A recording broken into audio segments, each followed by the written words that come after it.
जय गुरु जी। सत्संग शुरू करता हूँ। ये बात 2000 की है, जब बिटिया की हम तकलीफ से, बीमारी से स्ट्रगल कर रहे थे और हमें समझ में नहीं आ रहा था कि हमने करना क्या है।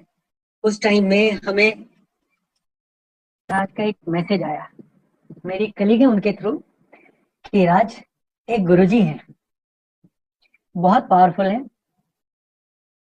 और वो आपकी बेटी को ठीक कर देंगे। तो पेरेंट्स के लिए इससे बढ़िया क्या बात हो सकती है। मैंने उन्हें कहा कि आप मुझे ले चलो, मैं जरूर चलूंगा जहां भी ले चलना है। उस रात को मुझे एक ड्रीम आया। हम दोनों, मैं और जिन्होंने मुझे मैसेज दिया था, हम कहीं पे जाते हैं, दरवाजा खुलता है, उनको अंदर आने दिया जाता है और मुझे बोला आप अकेले आना, किसी के साथ मत आना। अगले दिन मैंने उनको फोन किया, बोले भाई जहां भी आप मुझे जाने को बोल रहे हो, मुझे वहां खुद जाना होगा, मैं आपके साथ नहीं जाऊंगा। ये बात बहुत बाद में समझ में आई कि गुरुजी महाराज क्या इंडिकेशन दे रहे थे। इस पे थोड़ी देर में आएंगे, लेकिन अभी एड्रेस पता किया अपनी आंटी के साथ, एम्पायर स्टेट के सामने से निकलते हुए मैंने बोला यहाँ एक गुरुजी है, ये हमारी बेटी को ठीक कर देंगे, बहुत पावरफुल है, लेकिन मैं यहाँ जाऊंगा जब जब मैं गुड़गांव में शिफ्ट हो जाऊंगा। गुरुजी महाराज ने तो सुन ली और अगेंस्ट ऑल ऑड्स हर वो परेशानी जो गुड़गांव शिफ्ट करने के रास्ते में आ रही थी, 4 महीने में दूर हो गई और हम 26 जनवरी को 2001 में अपने गुड़गांव के घर में थे। 18 फरवरी को शाम को मैं गुरुजी महाराज से मिलने के लिए निकल पड़ा। मुझे ये भी नहीं पता था जाना कहाँ है, लेकिन पूछ लेंगे। एम्पायर स्टेट के गेट पे पहुंचे, पता चला आज महाशिवरात्रि है, गुरुजी बड़े मंदिर में मिलेंगे। वहां से बड़े मंदिर एक रेड लाइट वाली कार को फॉलो करते हुए पहुंच गए, गाड़ी पार करी, सब संगत की तरह लाइन में लगे और ज्यादा संगत भी नहीं होती थी उस जमाने में। मेन हॉल में पहुंचे, नजारा खूबसूरत था, ये कहने की बात नहीं, लेकिन जब महाराज को देखा तो एकदम से लगा शायद गलत जगह आ गए, ये तो कोई गुरु नहीं लगते हैं। और क्या करूं, सामने वाली संगत की शोल्डर पे टैप किया, हल्के से पूछा भाई साहब ये एम्पायर स्टेट वाले गुरुजी? तो उन्होंने मुड़े, मुस्कुराए और 2 बात बोली। ये दोनों बात मेरी जिंदगी का कॉर्नर स्टोन बन गए हैं। पहला बोला अंकल सही जगह आ गए हो। अंकल शब्द भी पहली बार सुना था इस तरीके से। और दूसरी बात उन्होंने बोली यहाँ से कहीं मत जाना। तो जब भी कभी सत्संग शुरू करता हूँ तो ये 2 बात जरूर बोलता हूँ, क्योंकि इन 2 बातों ने मेरी जिंदगी बदल दी। आप सारे लोग जो जुड़े हुए हैं, आप सही जगह हैं और आपको यहाँ से कहीं जाने की ना जरूरत है और ना आपको जाने की इच्छा होनी चाहिए, क्योंकि गुरु महाराज के पास आने के बाद कहीं जाने की जरूरत नहीं होती। और फिर एक चीज और बोल दी, जब तक गुरु जी की आज्ञा नहीं हो आप यहाँ से घर मत जाना। घर जाते जाते रात के 1:30-2 बज गए, क्योंकि महाराज की आज्ञा ही इतनी देर से हुई। घर पहुंचा, बता के नहीं गया था कहाँ जा रहा हूँ। So aunty was worried but said nothing. I was scared that she's going to be very upset, but I said nothing. Keeping quiet in these kind of situations has been the hallmark of successful married life.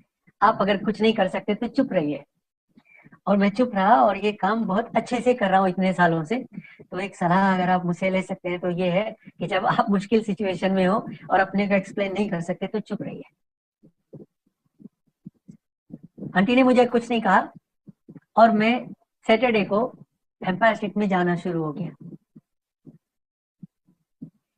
दिन बीतते गए, महीने बीतते गए, गुरुजी सबसे बात करते थे और मेरी तरफ कभी इशारा नहीं, देखा नहीं। तो रूटीन बड़ा सिंपल हो गया। सैटरडे को जाओ, महाराज के दर्शन करो, चाय प्रसाद लो, हलवा प्रसाद लो, लंगर छको और घर आ जाओ आज्ञा लेके। मुझे लगा शायद मैं महाराज के यहाँ आने के लायक ही नहीं हूँ। पॉसिबल है कि मुझे महाराज थोड़े दिनों में यहाँ से जाने को बोलने वाले हैं। तो मैं डर के पीछे बैठता था कि ना मुझे देखेंगे और ना उन्हें लगेगा मैं यहाँ आया हुआ हूँ, ना कुछ होगा। बेटी की बीमारी की बात तो बहुत दूर की थी, वहां तो कहने सुनने का जिक्र ही नहीं हो रहा था। हाँ, एक चीज जरूर हुई कि बेटी अपने आप से ठीक होने लगी और लगा महाराज से कहने की जरूरत ही नहीं है। बहुत सालों के बाद ये बात में समझ में आई कि जरूरत थी भी नहीं। अगर कह भी देते तो कोई फर्क पड़ने वाला नहीं था, शायद ठीक ना होता। इसलिए अच्छा ही हुआ कि हमने कुछ बोला नहीं। कभी मौका मिलेगा दोबारा तो इस बात पे भी आएंगे कि जब गुरुजी ने कहा कि गुरु से मांगो मत, गुरु को केवल मान लो, तो इसका मैं क्या मतलब समझा। लेकिन फिलहाल अपनी जर्नी कंटिन्यू करते हैं। 6-7 महीने हो गए। एक दिन महाराज के सामने जब मैं हलवा प्रसाद लेने के लिए सामने हाथ किए, सिर नीचे, चरणों की तरफ देखते हुए, क्योंकि महाराज के फेस को देखना और आई कांटेक्ट करना मेरे लिए ना तब पॉसिबल था ना अब पॉसिबल है। मुझे उन संगत से बहुत ईर्ष्या होती थी जो गुरुजी से बड़े कैजुअली बात कर लेते थे, आज भी कर लेते। मेरे से ना तब हुआ ना अब होता है। लेकिन उस दिन क्या हुआ कि हाथ में हलवा प्रसाद आया नहीं। तो मुझे लगा कि शायद आज महाराज ने प्रसाद नहीं देना और आज फाइनली ही विल से कि तुम यहाँ से निकलो। And my heart started pounding. And finally, after a gap of few seconds, I looked up. And when I looked up, I saw Maharaj with Halwa Prasad in his hand, looking at me, smiling with a very benign, loving, caring look. And I was relieved a little. And then he asked, "Ki na hai tera?" You spend so much time thinking, महाराज कभी मुझसे बात करेंगे, कभी बात करेंगे, क्या वो दिन भी आएगा वह जब हम महाराज से अपने दुख सुख की कह पाएंगे। लेकिन जब वो मौका आया कि महाराज ने मुझसे मेरा नाम पूछा तो मुझसे मेरा नाम ठीक से नहीं बताया गया। I was wishing and praying कि यहाँ से मैं कितनी जल्दी गायब हो जाऊं, कहते हैं धरती फट जाए, यहाँ से साफ हो जाओ, लेकिन महाराज के सामने 1 सेकंड एक्स्ट्रा नहीं रहना। That was the aura. पूरा नाम भी नहीं बता पाया। मैंने बोला महाराज मेरा नाम राजकुमार है। सेकंड क्वेश्चन, क्या करता है? मैंने बोला गुरुजी मैं फौज में था, नेवी में था, कमांडर था, रिटायर हो गया। And then there was a pause, he smiled and then he said आ जाया कर। Would you believe the relief? That moment is frozen in time for me. मेरे लिए उससे बढ़िया समय कभी नहीं हुआ।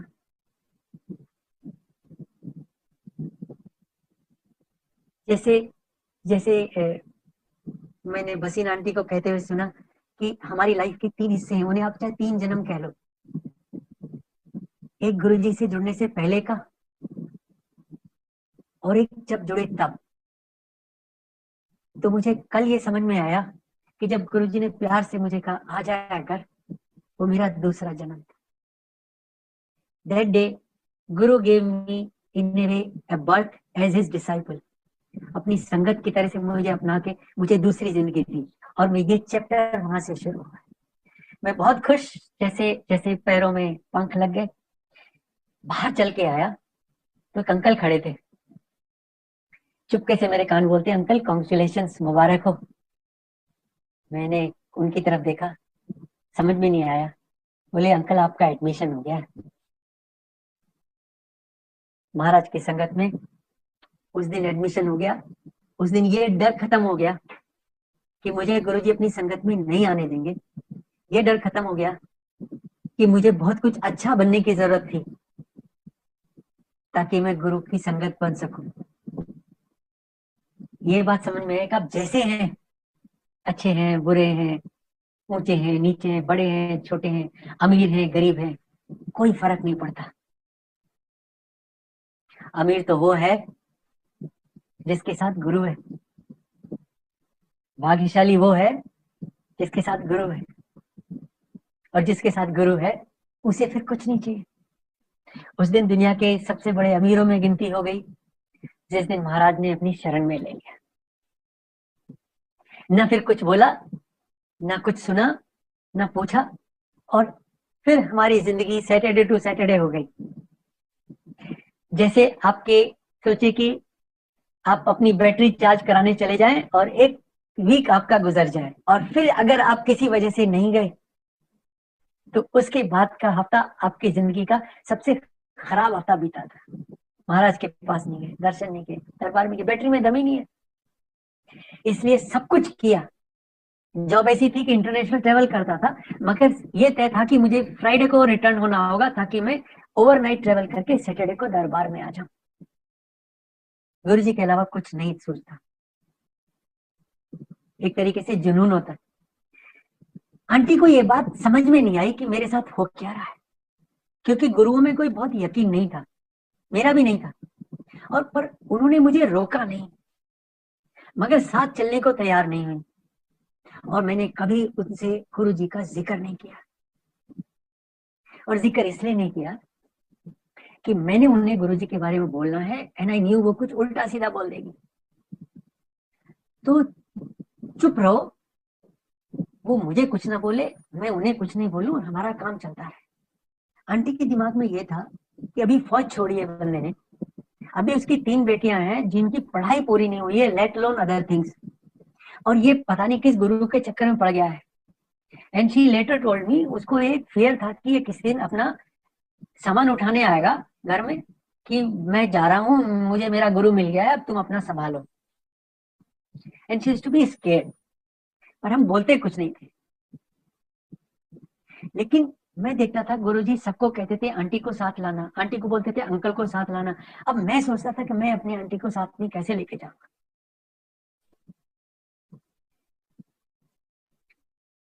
मैंने सोचा महाराज इसका तरीका भी आप ही निकालोगे, मुझे मुझे नहीं पता, आई हैव नो आइडिया।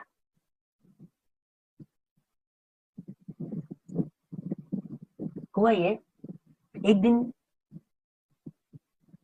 साल भर के करीब ही हो गया होगा, सुबह 5 बजे मैं जब जगा तो मैंने देखा आंटी डरी हुई बैठी है बेड के कोने पे।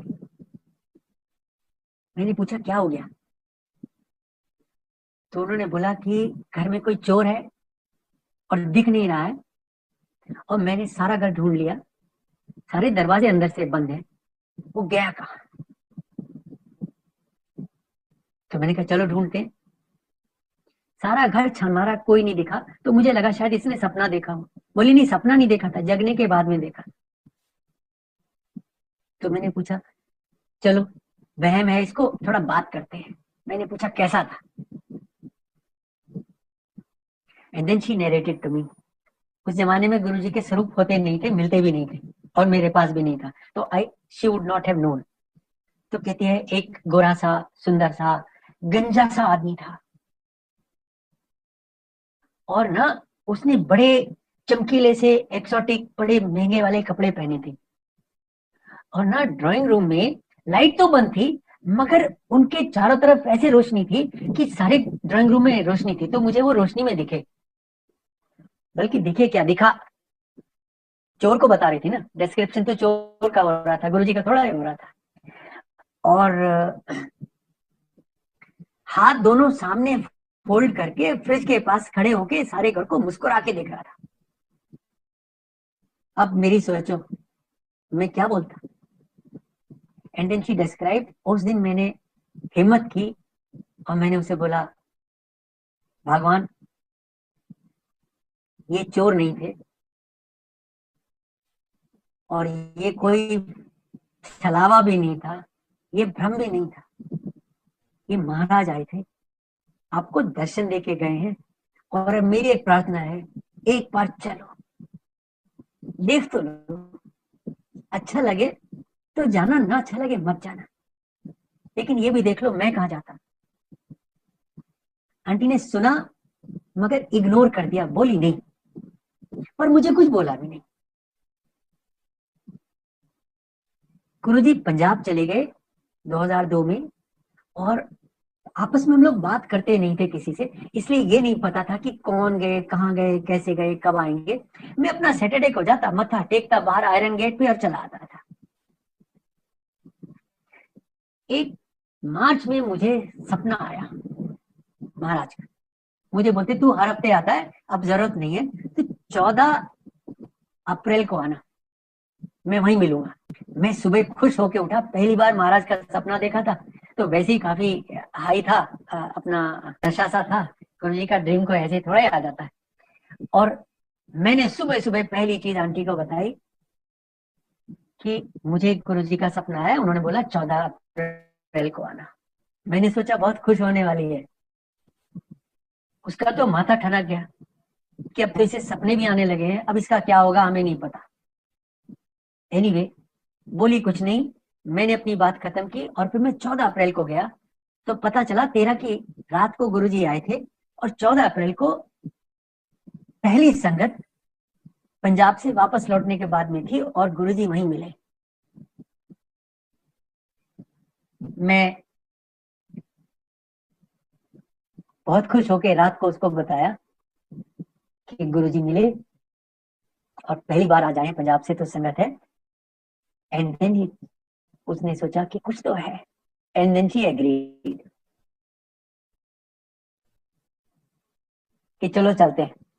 अगले सैटरडे को आंटी मेरे साथ, हम लोग अंदर घुसे, मत्था टेका, और मैंने कहा कि चल पीछे बैठते हैं, आगे नहीं बैठ।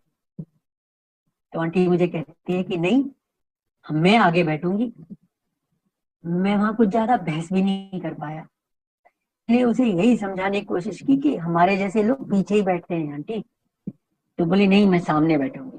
मैंने फिर कहा अच्छा ठीक है, आप आगे जाके बैठ जाओ, मैं अपनी जगह पीछे म्यूजिक सिस्टम के पास बैठता हूँ। मैं तो आगे आने वाला नहीं, तेरे चक्कर में मैं अपनी घर कुछ गड़बड़ करने वाला नहीं हूँ। मैं यहाँ पीछे बैठ के सुखी हूँ, मुझे कोई कुछ नहीं कहता, मैं किसी को कुछ नहीं कहता। आंटी आगे जाके बैठ गई और गुरु जी की तरफ देखने की कोशिश की, 3-4 बार आई कांटेक्ट बनाने की कोशिश की, और जब भी आंटी गुरु जी की तरफ देखे तो गुरु जी बात करते करते भी मुड़ के आंटी को देखे, and she will look down again, और ये 3-4 बार हुआ। हम तो वापस आ गए। आंटी को तो वो आईज नहीं भूले, और वो रात को चौंक चौंक के उठे, सोए भी नहीं कई दिनों तक। अब मैंने समझाया, मैंने कहा मना किया था, अब भुगतो। फिर आंटी ने अगली बार जब हम गए तो मुझे कहती पीछे ही बैठेंगे। मैंने कहा बहुत बढ़िया, आ जाओ अब मेरे साथ बैठो, इधर ही बैठेंगे, हम आगे नहीं जाके बैठते। लेकिन ये बात पूरी नहीं हुई थी। आंटी ने अपने बाल कटवा लिए, खूब छोटे करवा लिए। तो उस दिन जब हम सैटरडे को मंदिर जाने लगे तो मुझे कहते आज मैं फिर से आगे बैठूंगी। मैंने कहा आज क्या हुआ? बोले आज मेरे बाल कट गए, गुरुजी को पता ही ना चले कि ये कमांडर आंटी है। ये है कौन? तो कौन बहस करे? मैंने कहा जी आप आगे जाके बैठे। अच्छा, ये खाली मेरी आंटी को नहीं है, ये काफी लोगों को कंफ्यूजन है कि हेयर स्टाइल चेंज होने से शक्ल बदल जाती है। तो मेरी आंटी को भी ये दिमाग में आया कि मेरा हेयर स्टाइल बदल गया, गुरुजी ने नहीं पहचाना तो नहीं पहचाना। ये आगे जाके बैठी, मैं पीछे जाके बैठा, और थोड़ी देर में सिंगला अंकल को गुरुजी ने बुलाया, उन्हें कुछ बोला, और सिंगला अंकल आंटी की तरफ चले। आंटी डर गई कि शायद आगे बैठने की वजह से उन्हें she will be ticked of and told कि ये तुमने ठीक नहीं किया। आंटी के पास आके बोले आंटी कॉन्ग्रेचुलेशंस। आंटी कुछ बोले, इससे बोलते हैं कि आपका तो डायरेक्ट कॉलेज में एडमिशन हो गया। तो क्या हो गया, गुरुजी ने बोला ये कमांडर आंटी है, बाल कटा के आई है। मतलब आपके दिमाग में कुछ चल रहा है तो महाराज को वो क्लियर कर देना होता है। And she knew. उस दिन के बाद से फिर आगे बैठने की हिम्मत तब तक नहीं हुई जब तक गुरुजी ने खुद इशारा करके नहीं बोला कि यहीं बैठ जाओ। एंड गुरुजी न्यू कि आपको कब पास बैठाना है, कब पीछे भेज देना। लेकिन एक चीज मेरे दिमाग में खटक गई थी। मुझे 7 महीने लगे गुरु के दरबार में जाके मत्था टेकते हुए, हलवा प्रसाद खाते हुए, और मेरा एडमिशन हुआ वो भी बेसिक क्लास में। आंटी को गुरुजी बुलाने गए, लेके आए, सामने बैठाया और कॉलेज में एडमिशन ले लिया। ये बात देर से समझ में आई, लेकिन आ गई कि आंटियों का कनेक्शन गुरु से बहुत अलग होता है। अंकलों का कनेक्शन बस कनेक्शन ही है। और इस चीज को जब एक बार समझ लिया, देन आई न्यू कि आंटी के पीछे ही खड़े होने में भलाई है। तुम्हारा कनेक्शन हो ना हो, इसका सॉलिड है, और इसके कनेक्शन के चक्कर में अपना भी काम चल जाएगा। आगे बढ़ो इससे पहले मुझे इस चीज के बारे में एक बात और कहनी है। जब दिमाग में ये सब घूम रहा था, तब एक दिन किसी संगत ने बोला कि गुरुजी कहते हैं शिव पुराण पढ़ा करो। तो हमने कहा चलो पढ़ लेते हैं। तो शुरू में ही